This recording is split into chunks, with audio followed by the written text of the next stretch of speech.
بسم اللہ الرحمن الرحیم۔ السلام علیکم سامعین، یہ ہے کاشان بصیرت کا یوٹیوب چینل اور یہاں پر ہم مل کر نہج البلاغہ کے تیسرے حصے کے جہاں پہ کلمات قصار ہیں، حکمات پڑھ رہے ہیں اور ان کی شرح کو جان رہے ہیں، جو کہ ہمارے لیے تحریر کیا ہے محترمہ رخسانہ گوہر زیدی صاحبہ نے، جو کہ مستفید ہوئی ہیں آیت اللہ مکارم شیرازی کی شرح سے، اور ہمارے لیے آسان اور انتہائی مختصر شرح انہوں نے تیار کی ہے۔ اور ہمیشہ کی طرح سے پہلے ایک شعر پڑھوں گی اور پھر ہم حکمت اور شرح کی جانب چلیں گے۔ شعر وہی ہے جو آپ کو بھی اب یاد ہو گیا ہے، مجھے یقین ہے، کیا کہ بڑا آسان رستہ ہے، بہت باریک نکتہ ہے کہ باب علم سے گزریں تو شہر علم جانا ہے۔ تو سامعین، ہمارا سفر شہر علم تک کا ہے، جو کہ ہم باب العلم پہ دستک دیے بغیر جا ہی نہیں سکتے۔ آئیے اب اس نشست میں ہم حکمت نمبر 432 کو پڑھیں گے۔ ویسے تو ہم عموماً ایک نشست میں یعنی ایک ریکارڈنگ میں 2 حکمات کو پڑھتے ہیں اور ان کی شرح کو جانتے ہیں، لیکن کیونکہ یہ حکمت 432 طویل ہے اور اس کی شرح بھی نسبتاً طویل ہے، اس لیے ہم اس نشست میں اسی ایک حکمت کو پڑھ کے سمجھنے کی اور پھر اس پر عمل پیرا ہونے کی کوشش کریں گے، اور مولا ہمارا ہاتھ تھام لیں۔ آئیے ہم آغاز کرتے ہیں حکمت 432۔ پہلے میں حکمت پڑھوں گی اور پھر ہم مل کر شرح پڑھیں گے۔ مولا فرما رہے ہیں کہ دوستان خدا وہ ہیں کہ جب لوگ دنیا کے ظاہر کو دیکھتے ہیں تو وہ اس کے باطن پر نظر کرتے ہیں، اور جب لوگ اس کی جلد میسر آ جانے والی نعمتوں میں کھو جاتے ہیں تو وہ آخرت میں حاصل ہونے والی چیزوں میں منہمک رہتے ہیں، اور جن چیزوں کے متعلق انہیں یہ کھٹکا تھا کہ وہ انہیں تباہ کریں گی، انہیں تباہ کر کے رکھ دیا، اور جن چیزوں کے متعلق انہوں نے جان لیا کہ وہ انہیں چھوڑ دینے والی ہیں، انہوں نے انہیں چھوڑ دیا، اور دوسروں کے دنیا زیادہ سمیٹنے کو کم خیال کیا اور اسے حاصل کرنے کو کھونے کے برابر جانا۔ وہ ان چیزوں کے دشمن ہیں جن سے دوسروں کی دوستی ہے، اور ان چیزوں کے دوست ہیں جن سے اوروں کو دشمنی ہے۔ ان کے ذریعے سے قرآن کا علم حاصل ہوا اور قرآن کے ذریعے سے ان کا علم ہوا۔ وہ ان کے ذریعے سے کتاب خدا اور ان کے ذریعے سے کتاب خدا محفوظ اور وہ اس کے ذریعے سے برقرار ہیں۔ وہ جس چیز کی امید رکھتے ہیں اس سے کسی چیز کو بلند نہیں سمجھتے، اور جس چیز سے خائف ہیں اس سے زیادہ کسی شے کو خوفناک نہیں جانتے۔ تو ہے نا یہ سامعین طویل حکمت نمبر 432، لیکن اس کا ایک ایک لفظ ہمیں اچھی طرح سمجھنا ہوگا، اور اس کے ایک ایک لفظ میں ہمارے لیے بہت ساری اصلاح ہے۔ آئیے اب اس کی شرح کو پڑھنے کا آغاز کرتے ہیں، اللہ کرے کہ ہم سب بہتر طریقے سے سمجھ سکیں۔ جی، اب محترمہ رخسانہ گوہر صاحبہ اپنی تحقیق کے بعد ہمیں جو کچھ سمجھانے کی کوشش کر رہی ہیں، وہ فرماتی ہیں کہ اس گفتار حکمت میں امیر المومنین علیہ السلام اولیاء اللہ کی صفات بیان کرتے ہوئے فرما رہے ہیں کہ خدا کے دوست وہ ہیں۔ اب جب انہوں نے کہا ہے کہ خدا کے دوست وہ ہیں، تو اب نمبر وار یعنی پوائنٹ کے حساب سے ہمیں سمجھانے کی کوشش کی ہے، تو کل 8 پوائنٹ ہیں۔ آئیے ہم ان 8 پوائنٹس کو پہلے پڑھتے ہیں۔ ہے کہ خدا کے دوست وہ ہیں، نمبر 1، وہ لوگوں کی طرح دنیا کے ظاہر کو نہیں بلکہ باطن کو دیکھتے ہیں۔ نمبر 2، جب لوگ دنیا میں جلد مل جانے والی نعمتوں میں گم ہوتے ہیں تو ان کی کوشش آخرت میں ملنے والی چیزوں کے لیے ہوتی ہے۔ نمبر 3، جو چیزیں انہیں تباہ کرنے والی تھیں انہوں نے انہیں تباہ کر دیا۔ نمبر 4، جن چیزوں کے متعلق انہوں نے جان لیا کہ وہ انہیں چھوڑ دینے والی ہیں انہوں نے خود ہی چھوڑ دیا۔ نمبر 5، اور دوسروں کے دنیا سمیٹنے اور اسے حاصل کرنے کو کھونے کے برابر سمجھا۔ نمبر 6، وہ ان چیزوں کے دشمن ہیں جن سے دنیا والوں کی دوستی ہے، اور ان کے دوست ہیں جن سے دنیا کو دشمنی ہے۔ اور اب 7واں پوائنٹ ہے کہ ان کے ذریعے سے قرآن کا علم حاصل ہوا اور ان کے ذریعے سے کتاب خدا محفوظ ہے اور وہ اس کے ذریعے سے برقرار ہیں۔ اور 8واں اور آخری پوائنٹ ہے کہ وہ جس چیز کی امید رکھتے ہیں اس سے کسی چیز کو بلند نہیں سمجھتے، اور جس چیز سے خائف ہیں اس سے زیادہ کسی شے کو خوفناک ہی نہیں جانتے۔ تو یہ کل 8 نمبر ہم نے 8 پوائنٹ پڑھے۔ اب آئیے مزید ہم اس کو تفصیل سے جانتے ہیں کہ امام علیہ السلام نے فرمایا کہ بے شک اللہ تعالیٰ کے دوست وہ لوگ جو آخرت پر نظر رکھتے ہیں اور اس کے بارے میں فکر مند رہتے ہیں، جبکہ دنیا کے لوگ اپنے آپ کو دھوکہ دیتے ہوئے دنیا کے بارے میں فکر مند ہیں اور ظاہری مستقبل کی طرف دیکھ رہے ہیں، اسی سے دل بہلاتے اور اسی کے لیے جد و جہد کر رہے ہیں، جیسا کہ کلام بلاغت میں پروردگار عالم سورہ روم میں ارشاد فرما رہا ہے کہ دنیا کی زندگی کی ظاہر باتیں جانتے ہیں اور وہ آخرت سے غافل ہی ہیں۔ یہ ہم نے سورہ روم کی آیت نمبر 7 کا ترجمہ پڑھا۔ لیکن اللہ کے ولی جانتے ہیں کہ دنیا ایک غیر مستحکم مکان، آخرت کی کھیتی، اور اس سفر طویل میں دنیا صرف توشہ آخرت کی حیثیت رکھتی ہے۔ دنیا پرست دنیا کی نعمتوں اور آسائشوں میں گم ہو کر منزل حقیقی کو بھول ہی جاتے ہیں، اور یہی وہ مقام ہے کہ جب دوستان خدا منزل آخرت کی جانب متوجہ رہتے ہیں۔ مولا علی علیہ السلام نے ہمیشہ آخرت کی ابدی زندگی کو حتمی مقصد اور انسان کا اصل مقام سمجھا ہے، اور بار بار یاد دلاتے ہیں کہ اس کے لیے تمام کوششیں ضروری ہیں۔ وہ دنیا کو ایک ایسی گزرگاہ سمجھتے ہیں جس کو آخرت تک پہنچنے کے لیے لازمی طور پر عبور کرنا ہے، اور اس راز کو خدا کے ولی جانتے ہیں، اور حقیقتاً ان کی ہمراہی کبھی نہ ذات واحد سے غافل ہوتی ہے اور نہ خواہشوں کے جنگل میں گم ہونے دیتی ہے، نہ منزل سے دور ہونے دیتی ہے۔ اللہ تعالیٰ قرآن مجید میں سورہ کہف میں فرما رہے ہیں کہ تم ان لوگوں کی صحبت میں رہو جو صبح اور شام اپنے رب کو پکارتے ہیں، اسی کی رضامندی چاہتے ہیں، اور تم اپنی آنکھوں کو ان سے نہ ہٹاؤ کہ وہ دنیا کی زندگی کی زینت تلاش کرنے لگ جائیں، اور اس شخص کا کہنا نہ مانو جس کے دل کو ہم نے اپنی یاد سے غافل کر دیا ہے اور اپنی خواہش کے تابع ہو گیا ہے، اور اس کا معاملہ حد سے گزرا ہوا ہے۔ یہ ہم نے ترجمہ پڑھا سورہ کہف کی آیت نمبر 28 کا۔ اور اب آئیے آگے چلیں۔ سامعین، آپ نے دیکھا ہو کہ میں بہت ٹھہر کے اس شرح کو پڑھ رہی ہوں کیونکہ یہ طویل ہے اور اس کو ہمیں بہت اچھی طرح سمجھنا ہے اور ذہن میں اپنے پیوست کرنا ہے۔ آگے لکھا ہے کہ تیسری صفت امام بیان کرتے ہیں کہ وہ ان چیزوں کو ختم کر دیتے ہیں کہ جن سے وہ خطرہ رکھتے ہیں کہ وہ انہیں تباہ کر دیں گی۔ اولیاء اللہ کون سی چیزوں سے خوفزدہ ہیں کہ وہ ان کو ختم کرنے کا باعث بنے؟ اللہ کا جواب واضح ہے، وہ سرکش خواہشوں اور حرص و طمع اور شیطانی وسواس، شیطان کے شیطانی فتنوں اور تدبیروں سے خوفزدہ ہیں، کہیں ایسا نہ ہو کہ وہ ان کے دلوں کو مغلوب کر دیں۔ یعنی خوف و کھٹکا یہ ہے کہ اس طرح آخرت میں ان کی تباہی نہ ہو، اس لیے انہوں نے اپنی عقل اور دل پر قابو پایا۔ ہر وہ چیز جو معبود اور عبد کے تعلق کو کمزور کرنے کا سبب ہو، اس سے اپنا تعلق توڑ دیا۔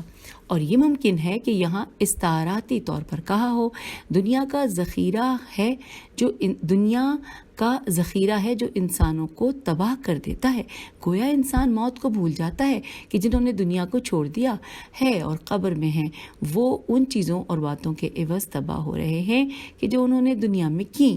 قرآن مجید نے دنیا پرستی اور ہوا و ہوس میں گرفتار لوگوں سے پکار کر کہا ہے کہ بے شک تم مرنے والوں کی باتیں سننے کے قابل نہیں ہو، جب وہ مر جاتے ہیں تو پلٹ کر نہیں آ سکتے۔ اور یہ تھی سورہ نمل کی آیت نمبر 80 جس کا ہم نے یہ ترجمہ پڑھا۔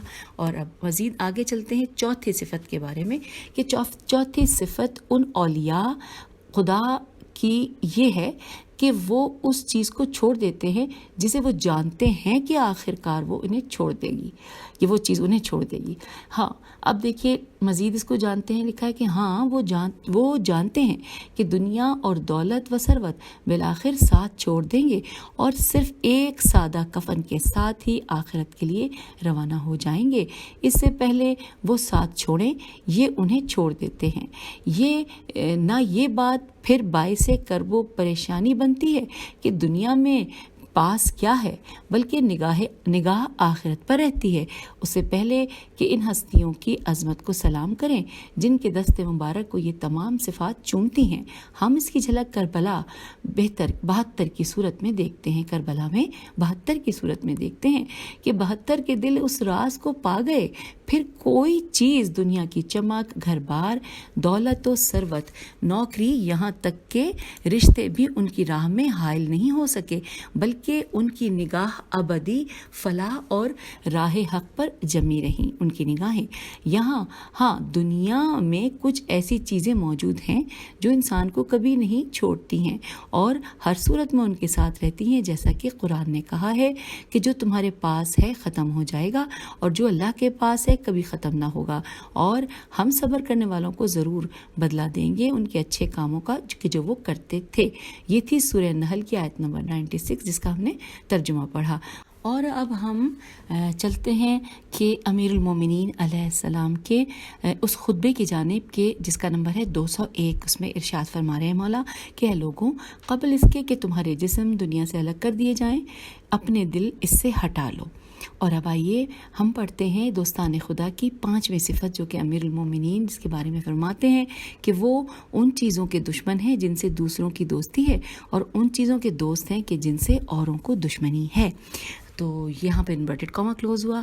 پھر مزید ہمیں پڑھنا ہے، لکھا ہے کہ ایک حقیقت ہے کہ مال و دولت یا کسی اہم مقام اور عہدے کی بات کی جائے تو اہل دنیا کی نگاہ میں یہ بہت اہم اور شان و شوکت کی بات ہے، جبکہ خدا کے دوست اسے بیکار شے سمجھتے ہیں۔ اب دیکھتے ہیں ہم کہ نہج البلاغہ میں خطبہ نمبر 221 میں فرمان امام علیہ السلام کیا ہے۔ مولا فرما رہے ہیں کہ تمام دنیا جو زیر افلاک ہے میرے نزدیک اس پتی سے بھی زیادہ بے قدر ہے کہ جو ٹڈی کے منہ میں ہو کہ جسے وہ چبا رہی ہو۔ علی علیہ السلام کو فنا ہونے والی نعمتوں اور مٹ جانے والی لذتوں سے کیا واسطہ۔ یہاں پر خطبہ 221 جو ہم نے پڑھا وہ مکمل ہوا۔ پھر لکھا ہے کہ اور پھر مولا علی اشارہ کر رہے ہیں کہ اللہ کے ولی مقامات دنیاوی اور مال کے حصول کو اپنے لیے اعزاز نہیں سمجھتے، بلکہ بیشتر توفیقات خیر کے سلب ہونے اور ضیاع کا سبب سمجھتے ہیں، جبکہ دنیا پرستوں کے لیے یہ سب باعث افتخار اور باعث فخر و مباحات ہے۔ اس کے برعکس دنیا پرست لوگوں کے لیے تقوی، پرہیزگاری اور زہد و ایثار و فداکاری بے معنی ہے، جبکہ اولیاء اللہ ان صفات سے مزین نظر آتے ہیں۔ اولیاء اللہ طرفدار حق ہوتے ہیں اور دنیا اپنے ذاتی مفادات کو دوست رکھتی ہے، اور اولیاء خدا ظلم کے دشمن ہوتے ہیں، جبکہ دنیا ظلم کے خلاف بھی اس لیے نہیں اٹھتی کہ کہیں ان کے مفادات خطرے میں نہ پڑ جائیں۔ ہم آئے دن یمن اور شام، فلسطین و کشمیر اور مظلومان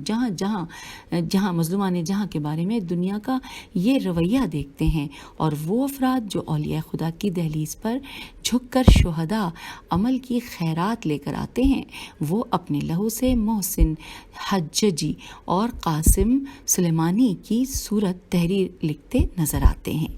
جیسے جیسے امیر المومنین علیہ السلام صفت بیان کرتے جا رہے ہیں، یوں محسوس ہوتا ہے کہ تصویر مکمل ہوتی جا رہی ہے، اور ان اولیاء کو پہچاننا مشکل نہیں رہتا کہ جو ہر زمانے میں خدا کے ولی اور اس کی حجت ہیں، اور اس دور کے ولی خدا حجت الہی کا زمانہ منتظر ہے۔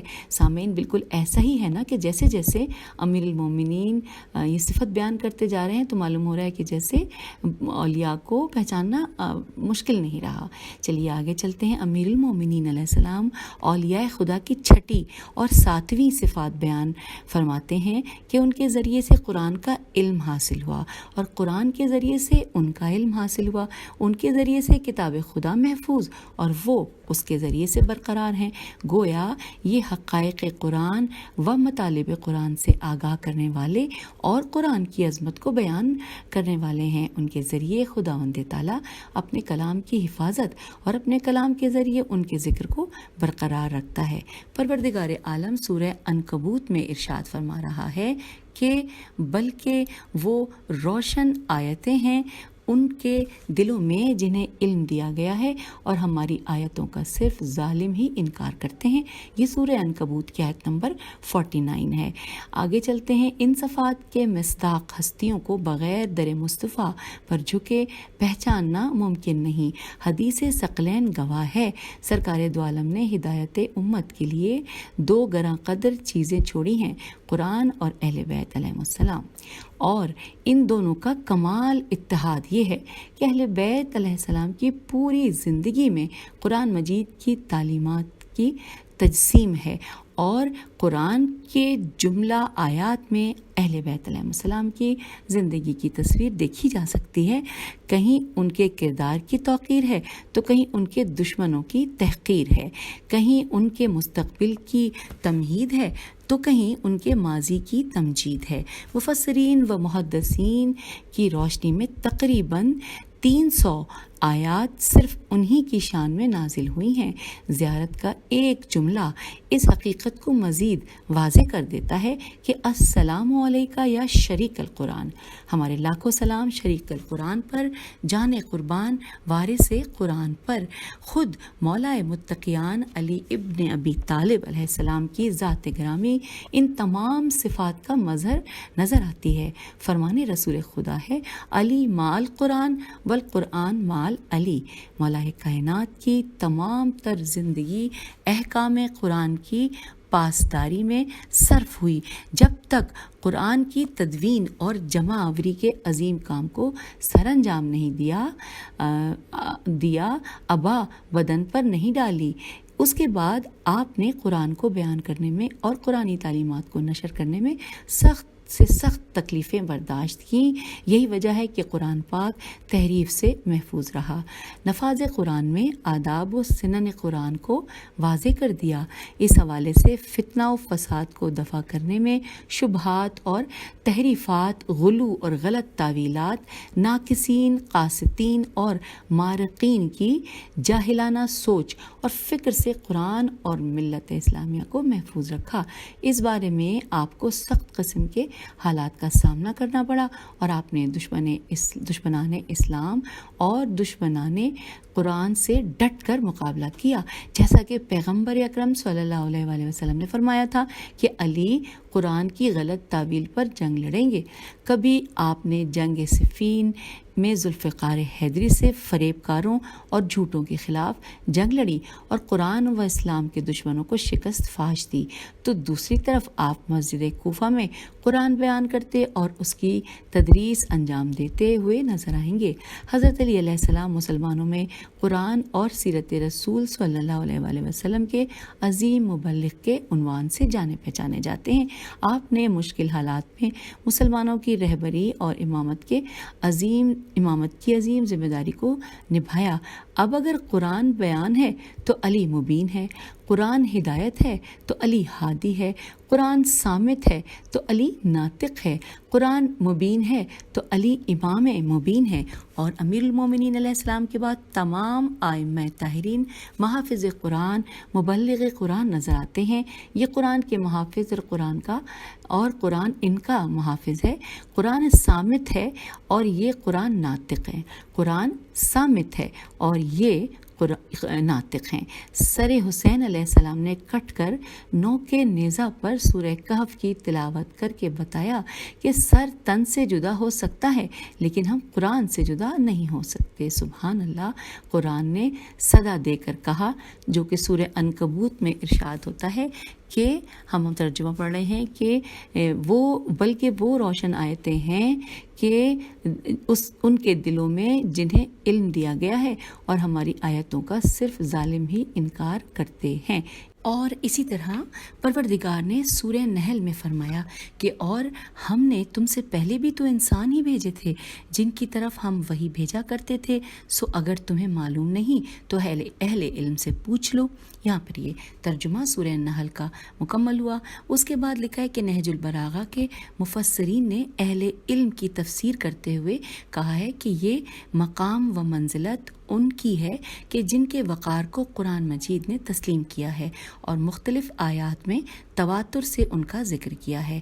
آیہ مباہلہ، آیہ تطہیر، آیہ انما، سورہ دہر اور بہت سارے مقامات پر آیات الہی ان کی شان و مرتبے کی نشاندہی کرتی ہیں۔ یعنی قرآن میں کل کائنات کے خشک و تر کا علم موجود ہے، عالمین کے رازوں کی کنجیاں اس میں ہیں، اور بالفاظ قرآنی یہ سب امام مبین کے سینے میں ہے کہ قرآن ان کے تمام علوم کا بنیادی ماخذ ہے۔ یہ دو چشموں کی طرح ہیں جو بشریت کو سیراب کرتے ہیں۔ ان کے لیے حدیث ثقلین میں رسالت مآب صلی اللہ علیہ وآلہ وسلم نے ارشاد فرمایا ہے، ترجمہ کہ بے شک میں تمہارے درمیان دو گراں قدر چیزیں چھوڑے جا رہا ہوں، اگر انہیں قبول کرو تو ہرگز گمراہ نہ ہوگے، خدائے عز و جل کی کتاب قرآن، اور دوسرے میرے اہل بیت اور میری اطرت۔ اے لوگو سنو، میں تمہیں یہ حقیقت پہنچا چکا کہ تمہیں میرے پاس حوض کوثر کے کنارے لوٹا دیا جائے گا۔ اور اب آئیے اولیاء اللہ کی آخری صفت کے بارے میں جانتے ہیں کہ اس کے بارے میں بیان کرتے ہوئے امیر المومنین علیہ السلام فرماتے ہیں کہ انورٹڈ کاما کہ وہ جس چیز کی امید رکھتے ہیں اسے کسی چیز کو بلند نہیں سمجھتے، اور جس چیز سے خائف ہیں اس سے زیادہ کسی شے کو خوفناک نہیں سمجھتے۔ انورٹڈ کاما یہاں کلوز ہوا۔ اب سوچنے کی بات یہ ہے کہ اس قدر عظیم صفات کے حامل افراد کس چیز کو خوفناک سمجھتے ہیں؟ ہاں، وہ خدا کے لطف خاص اور نہ ختم ہونے والے فضل سے امید کرتے ہیں کہ اس سے بڑھ کر اور کوئی چیز نہیں ہے، اور وہ اس کے قہر اور غضب سے خوف زدہ ہیں کہ اس سے بڑھ کر خوفناک کوئی چیز نہیں ہے، اور در حقیقت یہی خوف ان کے وجود کو گھیرے ہوئے ہے۔ یہی سبب ہے، اس کے علاوہ انہیں نہ کسی دوسرے سے لگاؤ ہے، اور نہ ہی وہ کسی اور کو اپنے مقدر کا مالک مانتے ہیں، اور نہ ہی کسی سے ڈرتے ہیں۔ ان کی نگاہ صرف ان کے خالق کی جانب ہوتی ہے۔ یہی وجہ ہے کہ حوادث زندگی میں ان کا صبر، برداشت اور استقامت بے مثال ہے۔ حکمت 82 میں اسی موضوع پر امیر المومنین کا فرمان ہے، انورٹڈ کاما، میں ایسی 5 چیزوں کی ہدایت دیتا ہوں کہ اگر انہیں حاصل کرنے کے لیے اونٹوں کو تیز ہنکاؤ، یعنی جد و جہد کرو، تم میں سے کوئی شخص سوائے خدا کے کسی سے آس نہ لگائے، اور اس کے گناہ کے علاوہ کسی شے سے خوف نہ کھائے۔ یہاں پر انورٹڈ کاما کلوز ہو گیا ہے۔ آئیے آگے پڑھتے ہیں کہ امام کے اس کلام سے واضح ہو جاتا ہے کہ اولیاء خدا کون ہیں۔ بیشتر مکتب اہل بیت سے تعلق رکھنے والے نہج البلاغہ کے مفسرین کا کہنا ہے کہ یہ صفات ائمہ علیہ السلام کی ہیں۔ یہی مفسران قرآن ہیں۔ قرآن انہی کے فضائل بیان کر رہا ہے، اور یہ قرآن کے ترجمان ہیں۔ ابن ابی الحدید کا کہنا ہے کہ شیعوں کے نزدیک یہ صفات ان کے معصوم اماموں کی ہیں۔ بے شک وہ ہمارے ولی ہیں، اور یہ تمام صفات مکمل اور جامع انداز میں ان اماموں میں موجود ہیں، لیکن ان صفات میں کچھ بزرگ علماء میں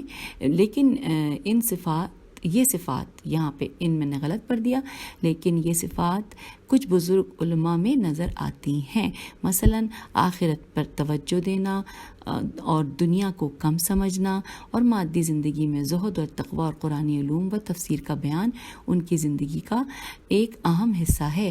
بہار الانوار میں علامہ مجلسی نے بھی اسی امکان کو قبول کیا، یہ کہتے ہوئے کہ ان میں سے بعض اوصاف مقدس اوصیاء کی جانب اشارہ کرتے ہیں، یعنی ائمہ تو ہیں کل صفات و کمالات کا مظہر، لیکن کچھ صفات علماء کی بھی ذات کا حصہ ہیں۔